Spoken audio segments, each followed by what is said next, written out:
You know, unfortunately, it's something you just have to do.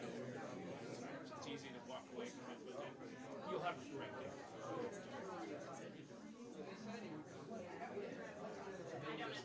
Just regret, you know, walk away from something. It's hard. Yeah,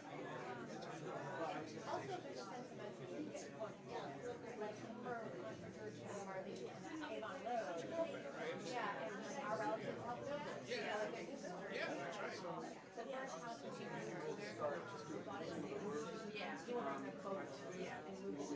It's a beautiful house. Can you imagine doing that now? Buying a house? It's such a story to do. I know, it's like everyone's raised. I remember Georgian taxes are for less. Oh, yeah, because it's a cheap spot. So there's a lot going on. But there's a...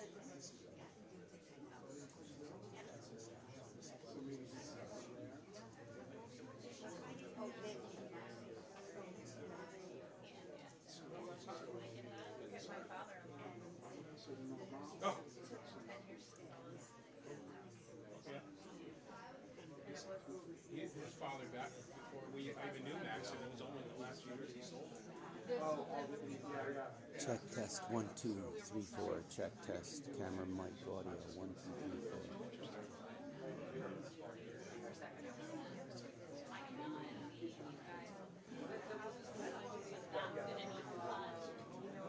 Jennifer just wants to buy us out. I don't know if the phone. Do you want it? So what the I think that you don't It's see nice. her. You know, it's in a nice area. If he zooms in, you see her mother.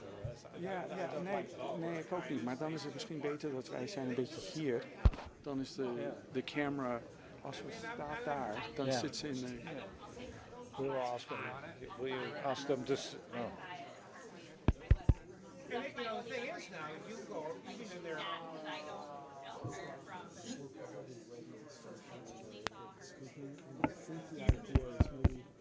neighborhood, those houses, that house is a buy there. They're all mansions now.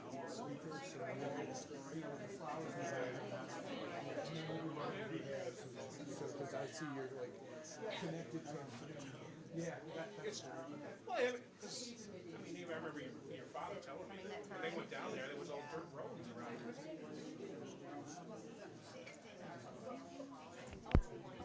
Okay. So there's going to be a... This is for the house system. I'm not sure if they're going to do that or not.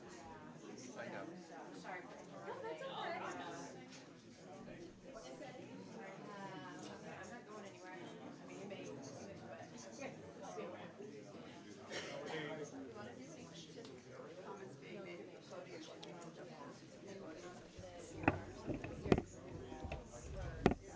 So let me do this. That's pretty up there. Somebody's got this mightily tangled up. Wow, look at this. All right. All right, let's see. This is a solvable problem.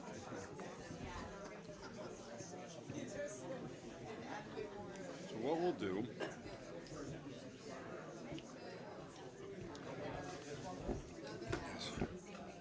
you can use both, but then mine will pick up from the, so I have to, okay, then this may, let's see if this will reach them.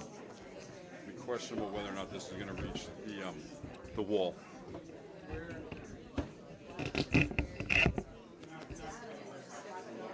We'll see, it may. It's going to be close. Because I do think there's a fair amount of people. It'd be nice if the house mic were on, but not absolutely essential. Let's see here. Actually, I think we're going to be all right.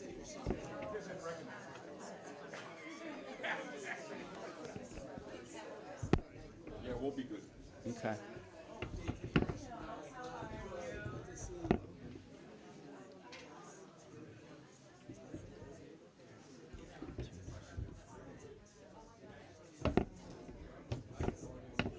I'd have to take this for you.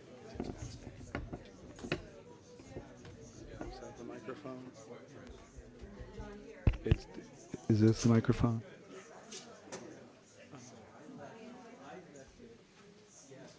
Here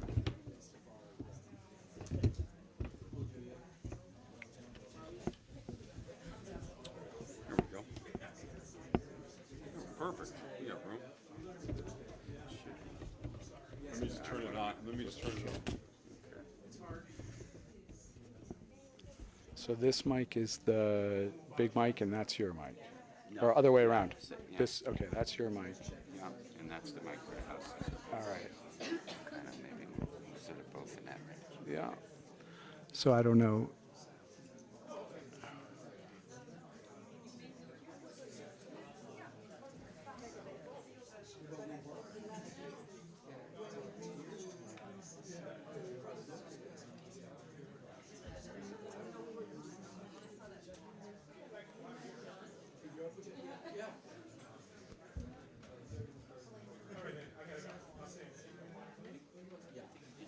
Yeah, I think I can. Yeah, that's great.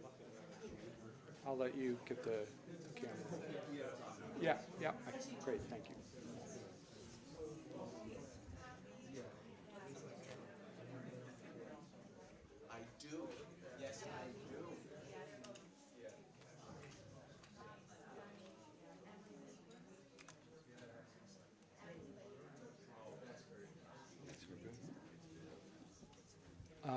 I,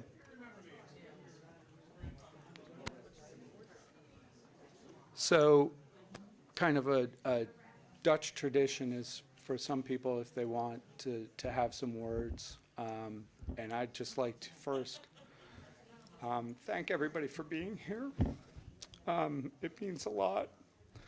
It means a lot to our family, and it certainly would have meant a lot to my mom. So thank you very much for coming. And it's, I haven't really prepared any speech or anything. And from talking with everybody,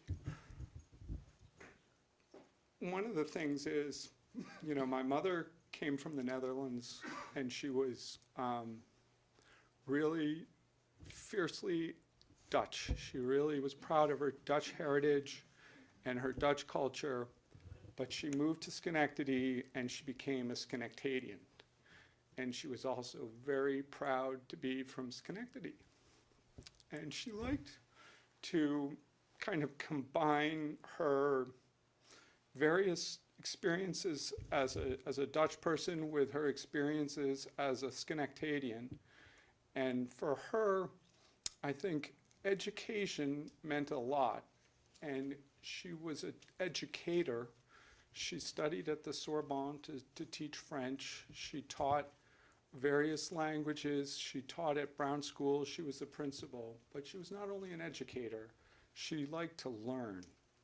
And she liked to share experiences and allow people to advocate for themselves through education. And sometimes that was cultural exchanges.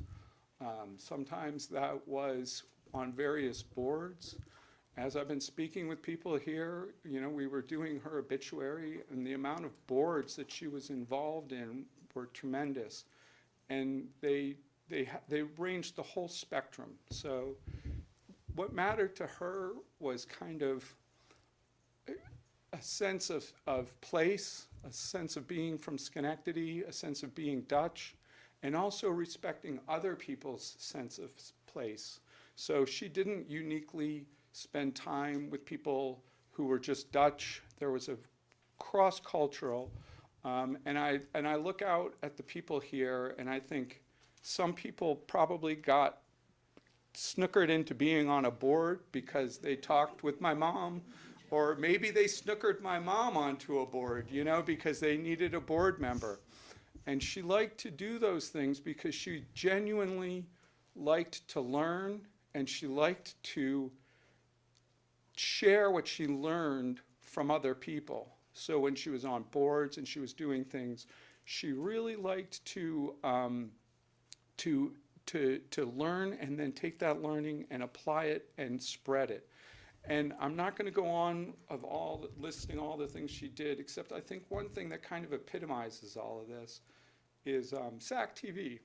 And when I was in college, I used to, Johanna and I, we'd be like, God, what are you doing on SAC TV? Like nobody watches SAC TV, and you're always getting involved in it. But looking back on it, she would bring in people from the community, give them a voice, and she would allow them to speak whatever their cause was.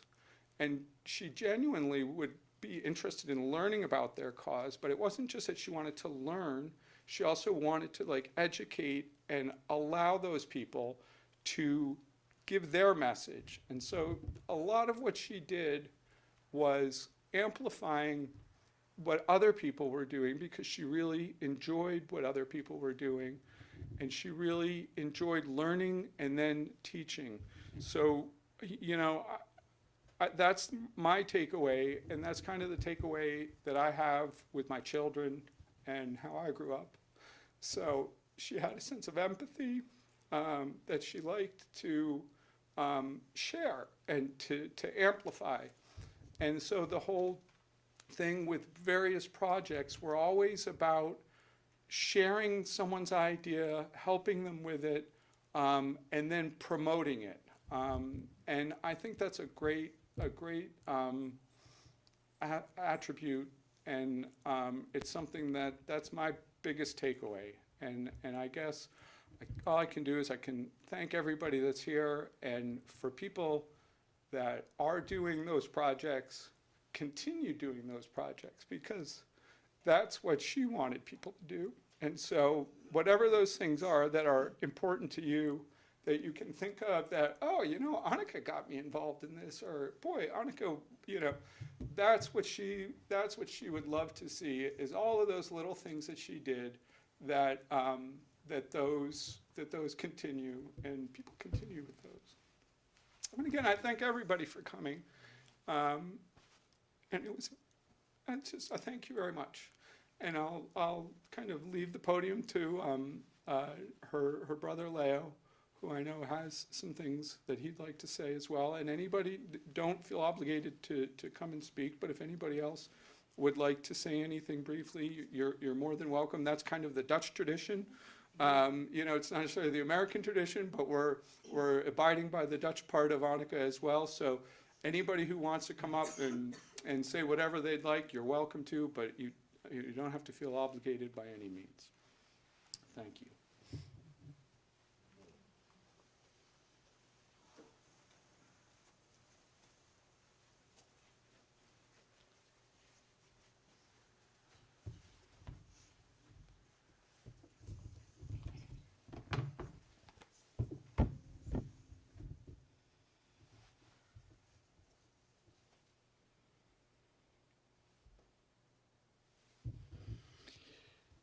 Anneke, our big sister and aunt from the US of A.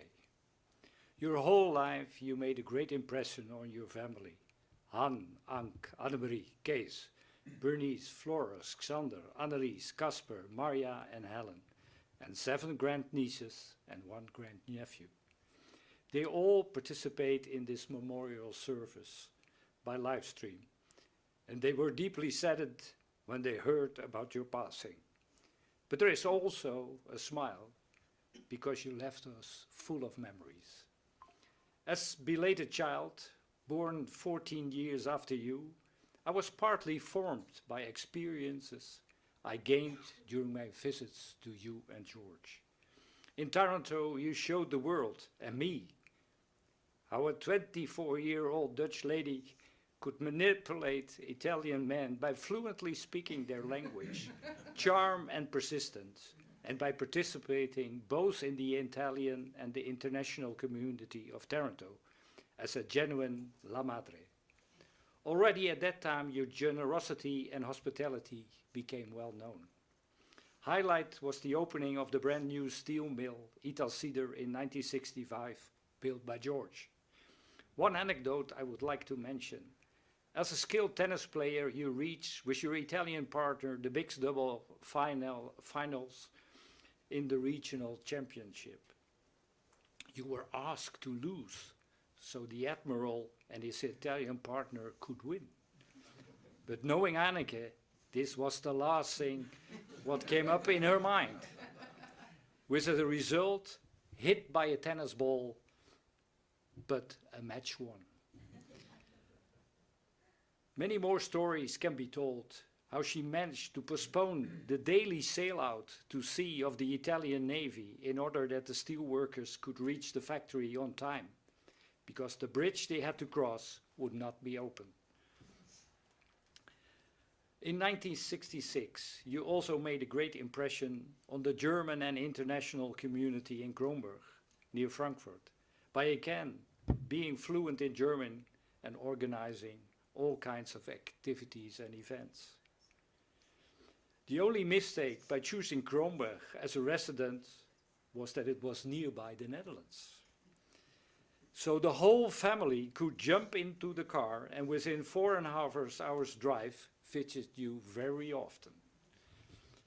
But this was neither for you or George a problem. Highlight for me was viewing the World Soccer Championship in Grand Hotel Schloss Kronberg amidst a bunch of Germans losing from England. Of course, you were friends with the owner. In 1969, I visited my big sister in the US for the first time that summer. A remarkable summer it was. The first moon landing and Woodstock, both experienced on the same day, the 20th of July. Stories I took home to my gymnasium Felicenum, where you and I studied. This gymnasium was very important for you. It gave you, of course, a very good education, but it also formed you to become the person you later were. Educated, broad-minded, full of interest, and according to Socrates, medenagan, everything in moderation. You also met your lifetime's friends, Gerdy and Joosje over there. This friendship meant a lot to you. The last years, we talked a lot about your time on the gymnasium. Your teachers, your Gotha, the multi-sport event between all gymnasia and the Netherlands, and how you enjoyed that time. At the same time, you were always very interested in the ups and downs of the family, and you often remembered, as a token of your desire to educate, the stay in Schenectady of Jeroen, Gijs, the younger brothers of Marja, and Xander, one of my sons. You were proud of the latter, acting as a successful boatsman on the Half Moon. Your continuous interest in politics became visible when you were present in Rhene at the celebration of the victory of your younger brother in the elections for city council. You had vivid discussions about the difference between Dutch and American politics. Your many achievements here in Schenectady were mentioned in your impressive obituary. Anneke, on behalf of the whole family, I thank you for all the great memories, the experience, the stories, and being a significant, caring, and loving person in our lives. We will miss you dearly. Goodbye, big sister.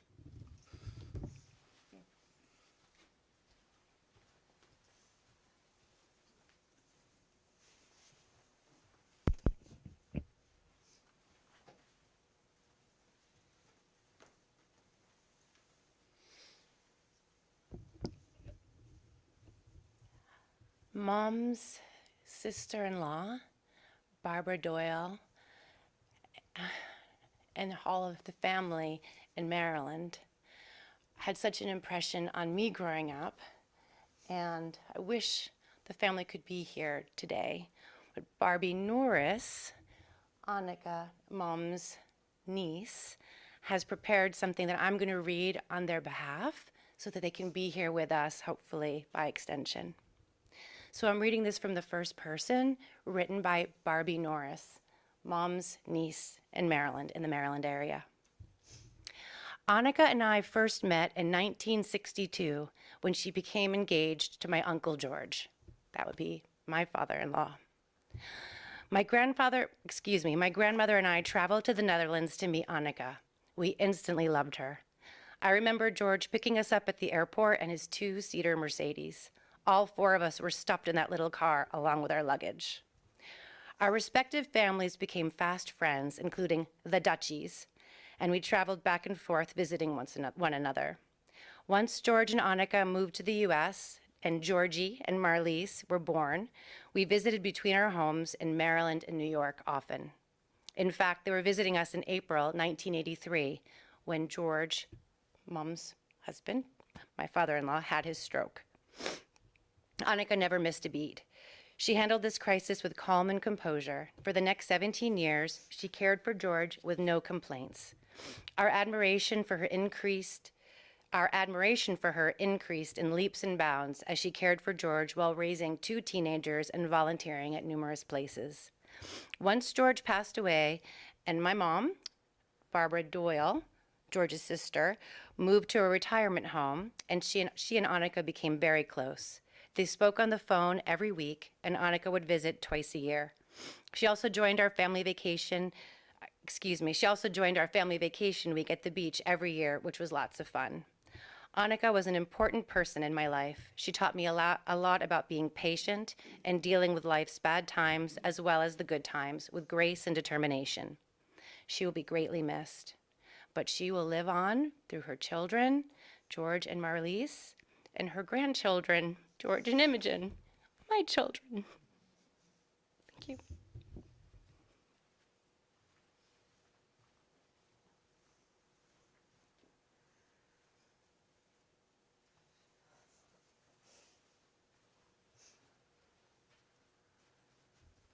Hello. Excuse me. I'm Marlise, Anneke's daughter. I tried to prepare remarks for today, but I found it very difficult to encapsulate her life because it was so varied and she was involved in so many things. And I'm just going to share some memories that I think sort of personify my mom. My father used to say to us, my brother and I, "Your mother has tattooed on her head, 'Talk to me.'" And we knew that if we went to Price Chopper with my mom, it might have just been for some eggs and milk, but it could be a couple of hours before we were home because she knew everybody and she would talk and engage and wheel and deal, and whatever board decision that was happening, whatever little crisis had to be solved, she was so engaged in so many things. And I think so genuinely interested in people and what they had to offer and what they had to say. And, you know, SAC TV was a big part of that, I think, as well. I remember she asked me to come on the show and just talk about my work at the UN. And I thought, okay, fine. So there I was sitting in the studio. And I got grilled by Anneke Bull, host of Schenectady Today, who was asking all kinds of questions about the mandate of the UN in Kosovo. And I was thinking, oh, wow. So, you know, she was genuinely interested. She was always asking, what's happening in Ukraine? What's happening in Sudan? And really engaged in our lives and just genuinely interested in the world.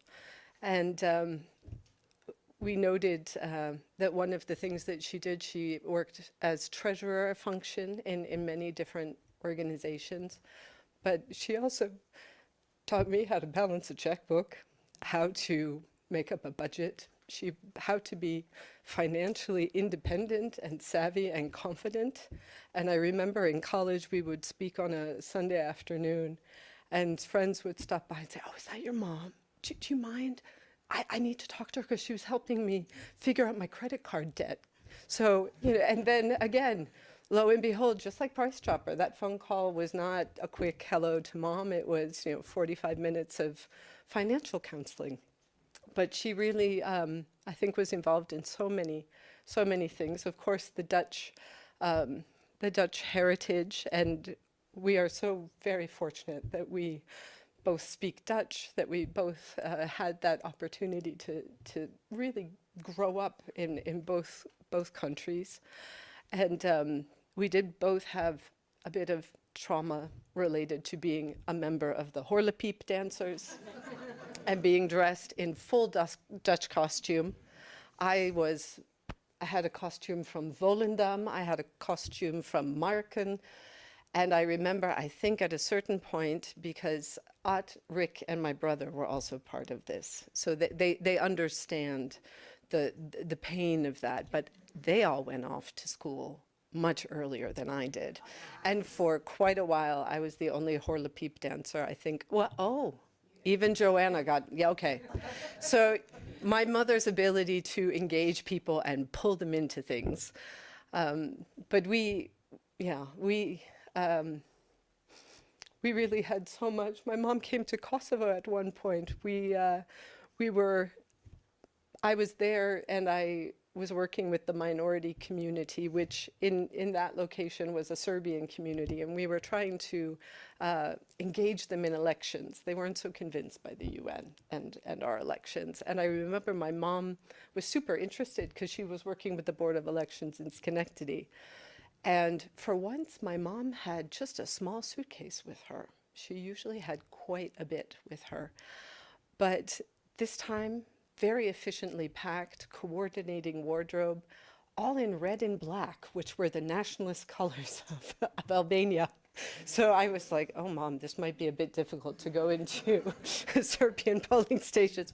Don't matter. She just, grabbed some other clothes and off we went. And she came to visit me when I was living in Rome. And of course, my parents had lived in Taranto in southern Italy. And I think I had been in Rome already a year trying to learn Italian. And she stayed at a little convent just around the corner from my apartment. She went to the Dante Alighieri to brush up on her Italian. And about 2 weeks later, she was already haggling in the market, buying her flowers, getting her cafe, fully fluent again in Italian and just enjoying all the life. And I think, my mom really did have a long and wonderful life that she really enjoyed. She enjoyed all the places she had lived. She enjoyed all the wonderful people in her life. She enjoyed her family. She adored her grandchildren. And she was so happy George and Joe managed to have them. It took them a little while. She was like, I don't know if I'm going to be around for that. But she was, and adored them. And I adored her. And it was wonderful to have time together these past few years. Just, she was a real companion to me, and I will miss her dearly. So thank you so much for coming, and it's wonderful to see people she loved and people who represent so many aspects of her very rich life. So thank you. And please, anyone who would like to speak is more than welcome to share their thoughts.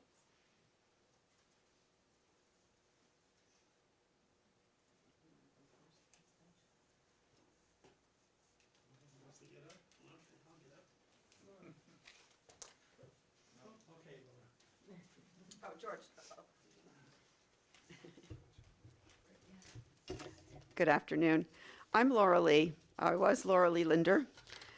Anneke has been a dearest friend and a closest colleague for 42 years of my being here. And so I know a lot of her Schenectady part, but thanks to things that we shared to do together, I also got to know quite a bit of the Netherlands part too.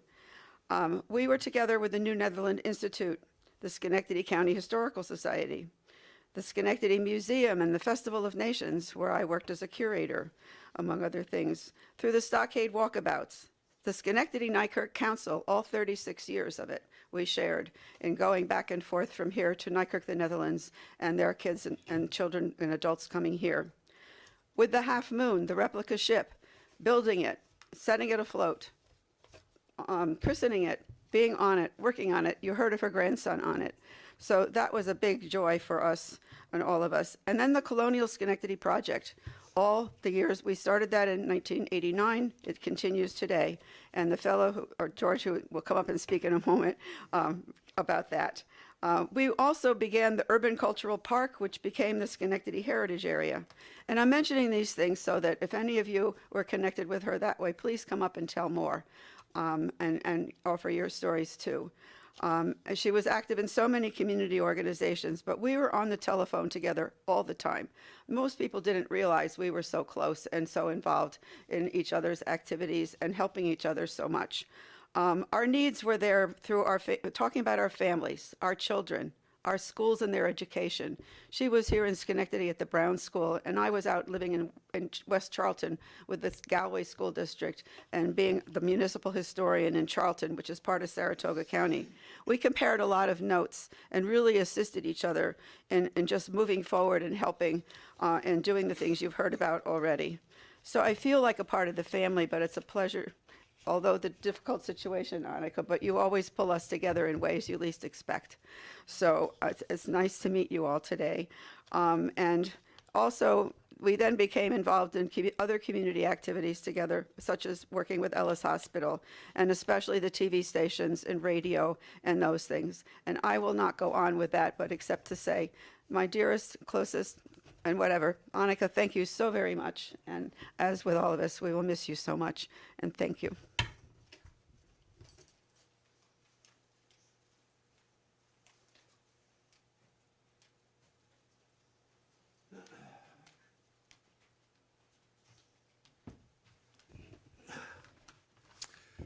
My name is George Marshall, and I'm the head of the Colonial Schenectady Project. You know, looking around the room, I feel some connection. According to Ancestry.com, I'm 2% Dutch, so I don't know if that qualifies for being a member here today. You know, I first met Anneke 39 years ago, and as soon as I met her, I knew this person was somewhat different. When she walked into a room, everybody watched and everybody listened. The occasion was a meeting that was held frequently in the home of Fred and Katie Kindle. Why? Because there was a deep interest into looking into history of Schenectady that has never been written. And there was about 12 people there. And Anneke always had something to say, had great ideas, but we wanted to have something that would bring something new to learn about Schenectady and its rich history. The Colonial Schenectady Project was actually incorporated after 2 or 3 years of meetings in 1989. And there were 7 board members at the time, and one of them was Anneke. And she was a board member all these years. And she was tremendous.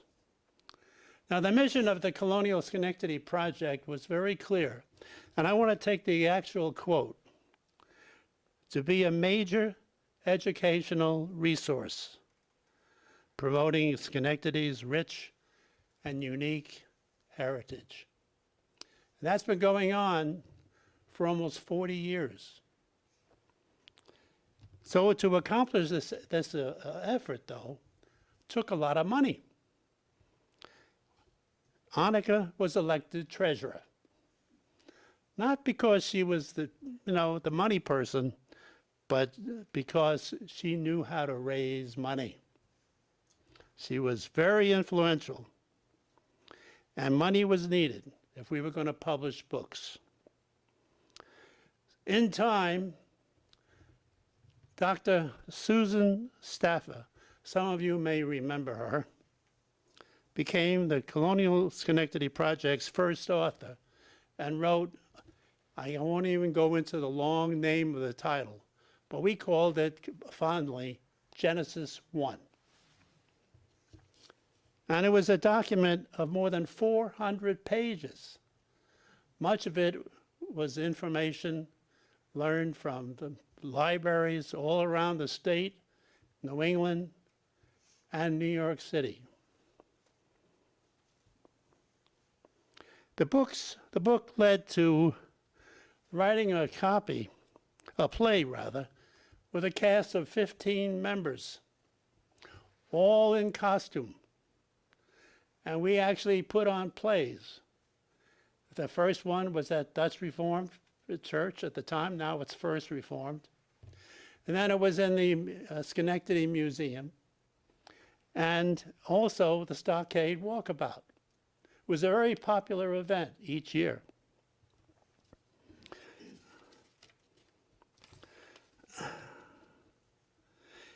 In the middle of all this was our friend, loving friend, Anneke.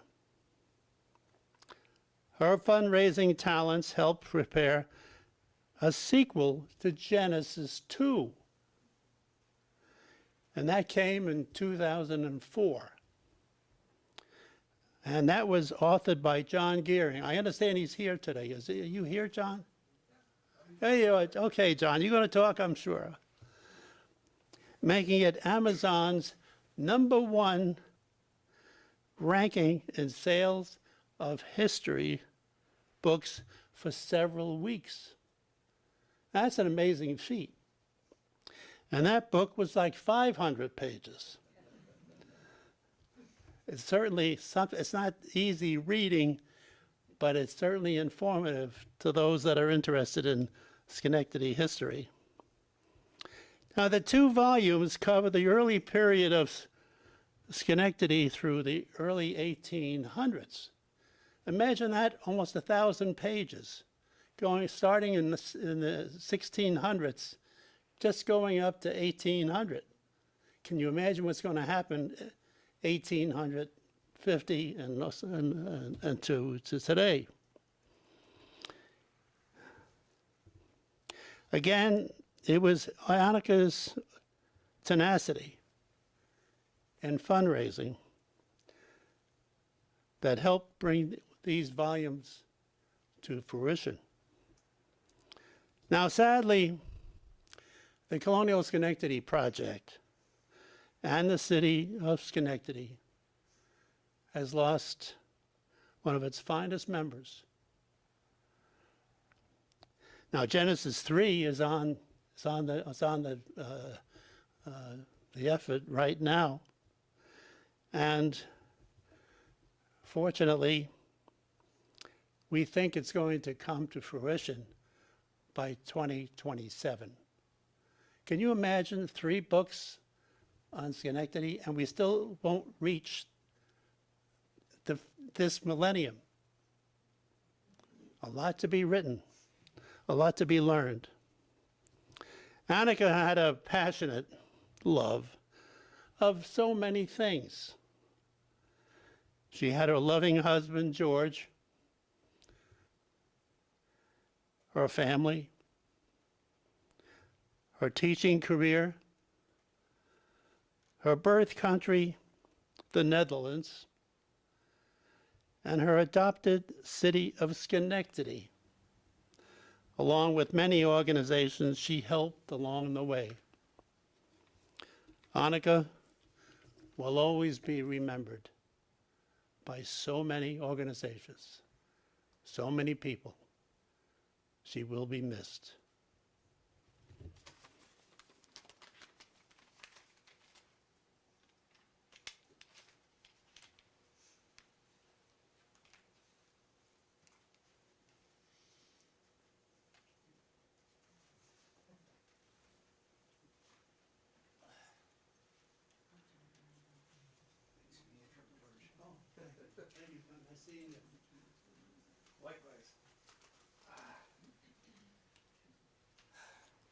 Hi, my name is John Gearing. I'm the author of the second book George mentioned in his tribute. I sometimes tell folks that I got a little verbal. I got a little carried away. It got a little long. If you wake up in the middle of the night and you're not sure you can get back to sleep, just reach for it.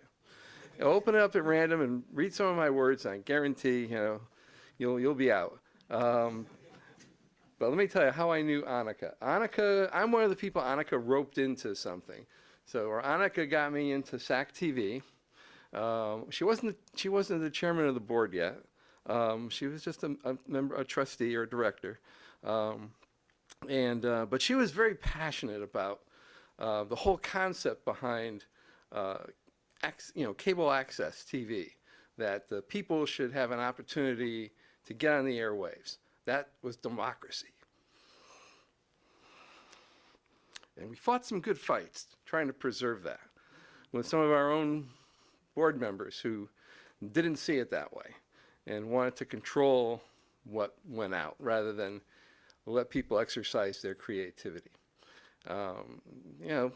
We won some and we lost some. But I can remember Anneke sitting at her little kitchen table and Anneke teaching me about cucumbers and cream, and I can't remember if we ever had herring or not. We may have.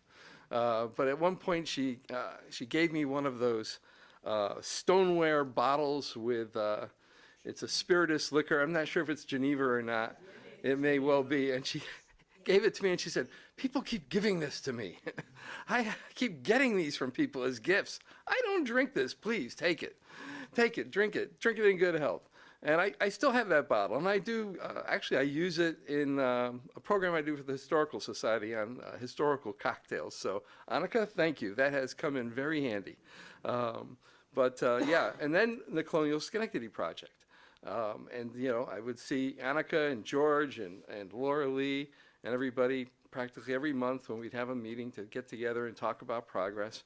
But Anneke to me was somebody who was always if I had to characterize her in 2 words, it would be let's go. Let's go. Moving. She's not somebody who's just going to sit there. She's got ideas, and if you've got an idea, she'll help you get it going, or you can help her get her idea going, but let's get things going. And, it's just full of energy, boundless energy, a woman of so many interests and so much service to her community. It's hard to comprehend.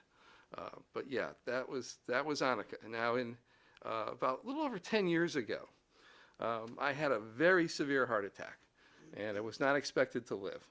But I did, or I wouldn't be here. And but I was in the hospital for quite a while afterwards. And people came to visit me, friends, colleagues, people from the Colonial Schenectady Project. Of course, my loving girlfriend was there 3 to 4 times a day. And when I got home one day, I said to her, my girlfriend that is, I said, "How come you never came to see me?" And she said, "What are you talking about? I was there 3 or 4 times a day. Every day I brought you food, I brought you this, I brought you that." I said, "No, the only person who came to see me was Anneke. She brought me cookies, those little speculoos cookies."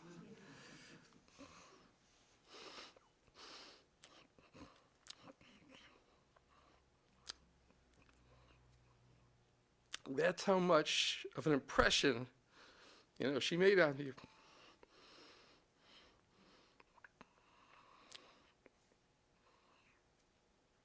Anneke was steadfast, loyal, true to her beliefs, always interested in liberty and democracy and what was right and what was good. To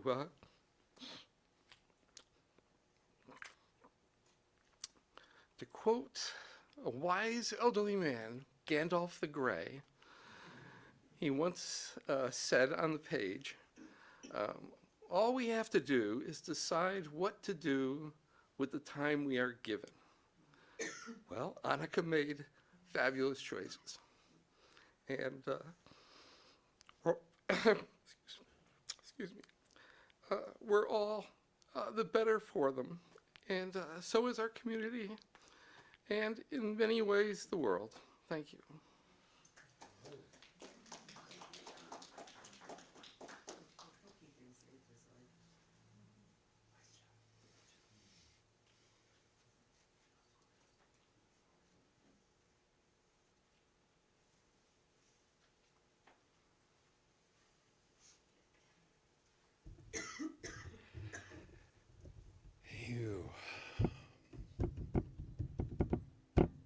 Anneke. Anneke. A long memory lane. Many stories.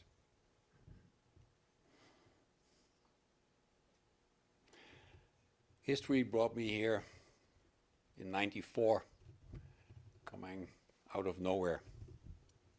And by the way, I'm a Dutchman. My name is Hubert. And when I landed here in the capital district in Albany, I felt a little bit, I was indeed back 400 years ago in the middle of a lot of Indians. And then, a year later, when I joined also the New Netherland Project, the New Netherland Institute, I met Anneke. And she was Dutch as they come. But I loved her instantly. And she offered me a home, a place where I could stay. And I always hoped it would have been Albany, but it was Schenectady, of all places. But our home was really, really important for me, and also as a human being. Because I came all the way out here. I had a struggle, family, father issue, and I was trying to find a new way. And there was Anneke. Anneke was always there for me. We talked and talked. And yes, I could talk too in those days. So we were a good match. And I always refer to her as my American mother. Because Anneke gave me the warmth, she gave me the love, and she brought me all the connections. Also with Richard at the waterfront. And we had all those endeavors. And it was all about the friendship of the Netherlands and the United States and the Dutch heritage. So yeah, you know, going back memory lane, but also going to my heart, my feelings. Because without Anneke, I wouldn't have made it. I would have gone home already earlier. And the fact that I'm still here is thanks to Anneke, and thanks to her friends. Because, you know, the Dutch history is important for this region. It's important for America. It's important for the future, for all of us, and for the world, our relationship.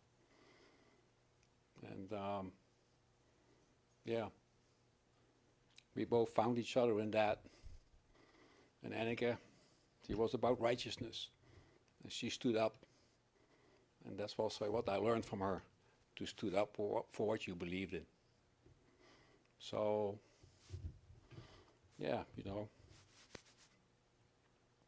I'm a businessman and I'm rational. And when I write all the right things. When I talk about feelings, it's kind of not always easy. But, yeah, Anneke touched me. And, yeah. And I can't say I miss her in the sense, because she had a good life too, and she was a good woman. And she's now in a good place. And I'm happy, I'm proud, I'm glad to have known her. And to have known her family, and also, Elise, George a little bit less, because he's all the way out there in the mountains, in the snow. And all the friends I met because of Anneke, of which a few are here. So yeah. Thank you, Anneke. Thank you. I always loved you, and I will still do. I will carry you in my heart. I hope.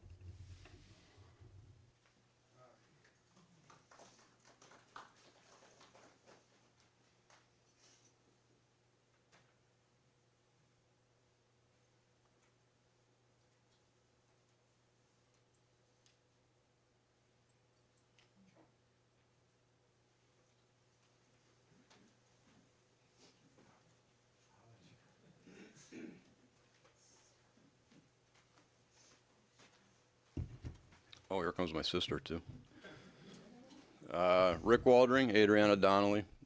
We were, Better known as and Rick. we met Anneke 55, 56 years ago. And she's one of those people that we all have in our lives that you don't really, you're never really introduced to. They just become a part of you. Because she was, how old are you? 5? I was 3, I think, when we were introduced. So she was our second mother. And our primary mother, who's here today, was quite frankly a pushover, right? So Anneke was not a pushover. And my memories of her are of these bright blue eyes and these pursed lips coming up to me and George when we were getting in trouble. And hands on hips and what did you boys do? And that's the stuff that young boys' nightmares are made of, quite frankly. Anyways, she meant the world to me. She was, to us, she was truly our second mother. It's somebody we've always known. And it's not as though she was ever here and not as though she'll ever be gone. She'll always just be a part of us. I need to set the record straight on a few things. One is something that Marlise said. She mentioned she felt a little sorry for herself taking over the female role in the Horlepeepers. She took over that female role from me, so I would just like to make clear a little PTSD from the female role. And also, while I'm at it, I had an epiphany sitting back there. My wife, Tracy, the love of my life, will often comment that I don't talk too much. And I married a woman, Tracy, that talks a lot. And it occurred to me as I was sitting there that I don't think I talked too much when I was a kid either, because Tante Ann was over quite a bit, and she would dominate the conversation, say it lightly. So that's who I am. One quick story, just because I don't want it to be the last time I ever heard it, coming from your mom, George and Marlise. So it's the favorite story that I think she has, which is that we would go, we being the family, would my mother, my sister, and I would go to Holland to visit relatives. And my father would stay home to work, and Tante Ann would feel very sorry for him, and because he didn't know how to feed himself, quite frankly. So she would occasionally make him dinner, and at one point made him a meatloaf. And this meatloaf contained knopflook, which is garlic, which was very offensive to my father. So my father, instead of just eating the meatloaf or not eating the meatloaf and throwing it away, cleaning the dish and bring it back, immediately marched it back up the street and brought it in our kitchen and said, "How dare you put garlic in this meatloaf? Why would you do that?" And she thought that was the greatest story ever. And I truly, I'm going to miss hearing that story. I really am. So, thank you. Yes, we're all going to miss our Tante Ann. It's because of her we speak Dutch. She would speak so much on the phone to my mother. I would be waiting in the kitchen for my mother to do something, and an hour would go by, and they were speaking Dutch all the time, and we were just eavesdropping. We were listening, and we took it all in. I have a funny story. I'm a teacher, actually, thanks to Tante Ann, because she always was talking about being a teacher and a principal and all those great things. And this year at one of the schools I teach, we have a new principal, and the principal said, "Oh, you speak another language? Do you speak Swedish?" And I said, "Oh my gosh, here we go again. No, I speak Dutch." "Oh, how do you speak Dutch?" And I couldn't explain it to her, but I said, you know, it's because I was always listening to my mother and her friend talking on the phone for hours. I just absorbed it. I went on to tell the principal that the Dutch settled New York State. I live in Connecticut. So the people in Connecticut sometimes have a hard time because they're in New England, understanding that the Dutch settled New York State. And I went on to tell the principal about the Half Moon, Henry Hudson Ship, and all of Tantan's and my parents' endeavors around New York State, including the Horla Peep dancers. And she looked at me incredulously. I felt like she didn't believe me. And I said, yeah, we did all these things to promote the Dutch heritage. So I just want to say thank you, Tantan. I know you're here. I know you like a good party. And Godspeed. God bless.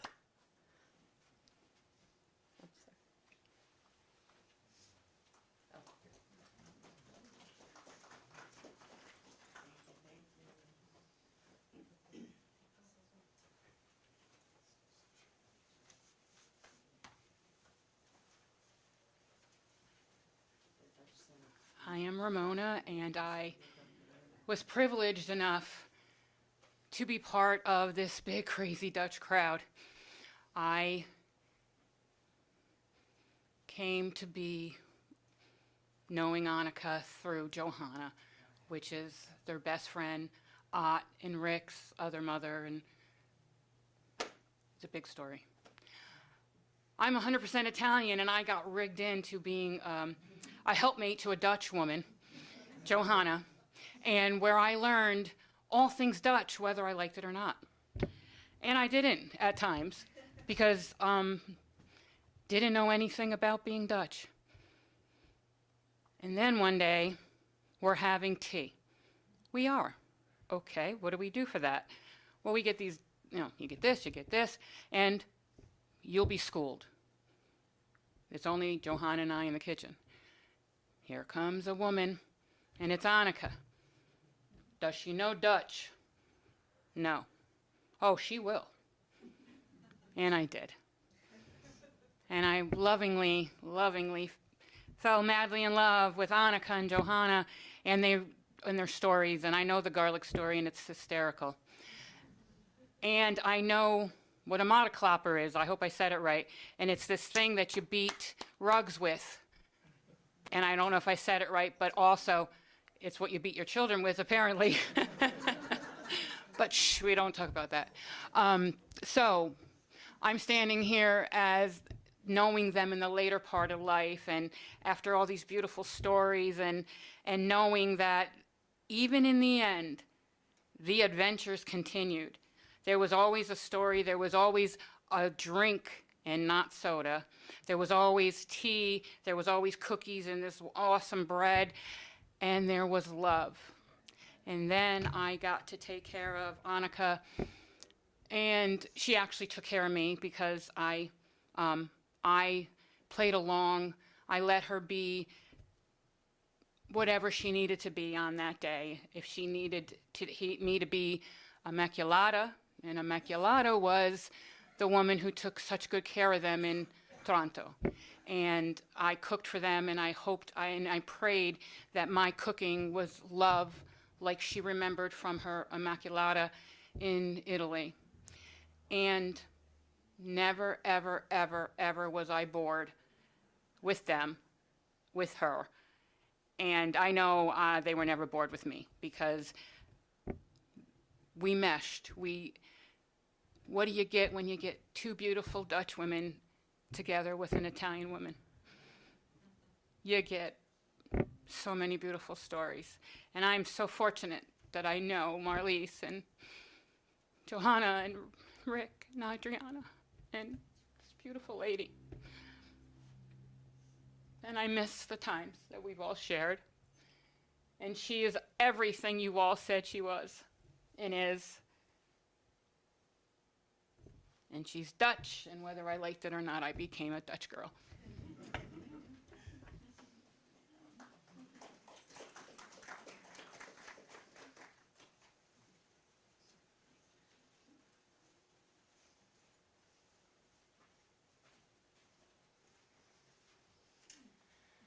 So earlier I spoke sharing the sentiments of our extended family in Maryland.